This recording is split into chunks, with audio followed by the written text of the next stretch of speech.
السلام علیکم ورحمت الله وبرکاتو. وعلیکم السلام. کری صاحب ما یو تا یوه واقعه پړاو کړې وه څه دې په باره کې لږ تپوس کوم څه د دې کې حقیقت شته که نه.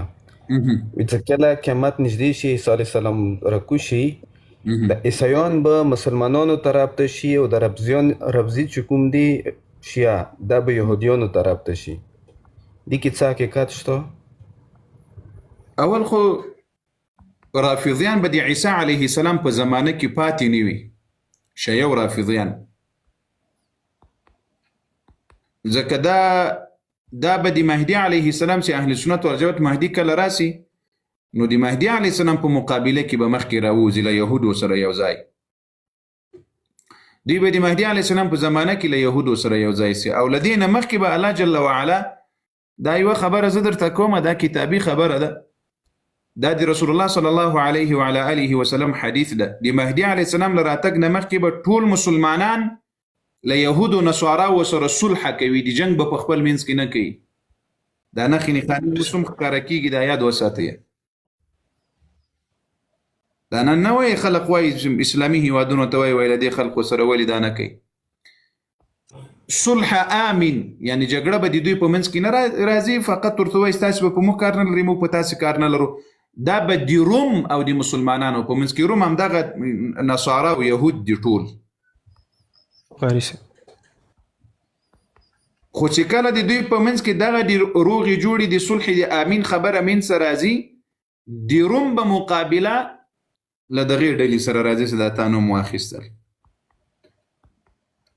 دا که دا اوس بولیا او یا له دې نه وروسته به بیا داسې مقابله راځي چې سم به شکست خوري دا خلق. دا که د انډیا مشرکین دي که دغه دي دا نور دي دا اوس ورسره لګیا دي. په دې وخت کې چې کله دا خلق ماتې وخوري نو د مسلمانانو او د رومیانو په منځ کې به په یو شي باندې جنجال راسي، مشکل به راسي، نو په خپل منځ کې به جنګ ونښلېږي. کله چې جنګ ونښلېږي په دې وخت کې به د مهدي علیه السلام ظهور هم څوکه څوکه پسې راکېږي یا به سوی وي، نو ډېر زیات مسلمانان به هم شهیدانېږي او د روم خلق هم همدغسې به یهودو نصاراو ته پسې ماتې ورکوي. مسلمانان به ورباندې غالبه کېږي، مسلمانان به ورباندې څه شی کېږي؟ ورباندې غالبه کېږي. بیا چې کله مهدي علیه السلام 2 کاله 8 کاله حکومت کوي، ټول خلق به په قرآن او په حدیث باندې عمل کوي، ټول خلق به مسلمانان وي، ټول خلق به څوک وي؟ مسلمانان به. دا به نه وي چې یو څوک وایي زه اهل حدیث یم، زه دیوبنده یم، زه پنجپیره یم، دا کیسې به له منځه ځي. قال الله وقال رسول الله صلی الله علیه وعلى آله وسلم.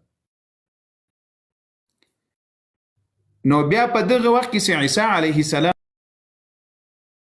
راسي، د عیسی علیه السلام د مهدي علیه السلام په زمانه کې به یهود هم وي، نصارا به هم وي.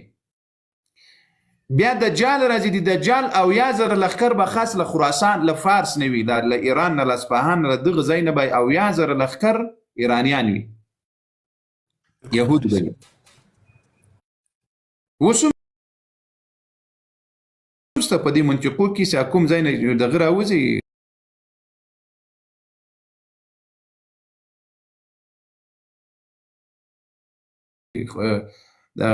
دجال، اوس هم په هغو ځایونو کې اکثریت یهودي دي، برابر سوي دي ورته. نو بیا به د دجال لښکر کې به هم اکثریت د دوی خلق وي. نو عیسی علیه السلام چې کله دجال له منځه یوسي او مردار سي، نو له هغه نه وروسته به یهودیان اکثریت ایمان او اسلام به راوړي، نصارا او یهودیان دا به اسلام قبول کړي. ځکه عیسی علیه السلام چې څوک یې نه مني هغسې په هر ځای کې پټ سي، که ډبره وي که ونه وي، مسلمانانو ته به وایي چې دغه د یهودۍ د دې ماخوا کې. په ټوله دنیا کې به بیا کافر پاته نسی، خاص مسلمانان به پاته سي، یوازې مسلمانان، یهودیات، نصرانیات، چینایات و هندوزم و مشرکین دا به ټول له منځه ځي، ختمیږي به، یوازې مسلمانان به د عیسی علیه السلام په زمانه کې پاتې. الله اکبر. بیا د عیسی علیه السلام په وفات سره به بیا بیرته خلق له دین نه وځي، مسلمانان به مړه کېږي، وفات کېږي به هغه لوی نښې چې دابة الارض به راځي، جوج و ماجوج به راځي. جوج و ماجوج خو د عیسی علیه السلام په زمانه کې راځي، له دې نه وروسته چې لمر به له مغرب نه راخیږي، کعبه معظمه به ړنګوي، له حبشې نه به یو توری راځي، کعبه معظمه به ړنګوي، بیا به له هغه بعد طواف ختمیږي، قرآن کریم به پورته کېږي، یعنی د قرآن کریم ورقې به پاته وي، حروفونه به ټول پورته سي ځینې. نو آخري نښه یې دا ده چې له یمن نه به اور راوځي، داسې اور به راوځي چې د دنیا باندې به راتاو سي، داسې ټول خلق به راولي د محشر میدان ته. د محشر اولنی میدان به په سوریه کې، دا اوس سوریه د شام دغه ځای ته به راځي، ټول انسانان به پسې راواخلي، دغه ځای ته اور به پسې راوړي. نو کله چې شام ته ټول خلک انسانان را یو ځای سو، نو اسرافیل علیه السلام به په شپېلۍ کې پکې الله به امر ورته وکړي. نو خو دغه قیامت دغه لوی نښې چې بیا راځي، دا د قرآن عظیم شان پورته کېدل او لمر چې له مشرق مغرب نه راوخیږي، نو بیا له دې نه وروسته الله جل وعلا توبه او ایمان هم نه قبلوي. نو په دغه وخت کې بیا مسلمانان نه وي، دا قیامت چې راځي په مسلمانانو به نه راځي، دا به په هغه بدترینو مفسدو خلقو باندې راځي. صحیح ده؟ جزاک الله.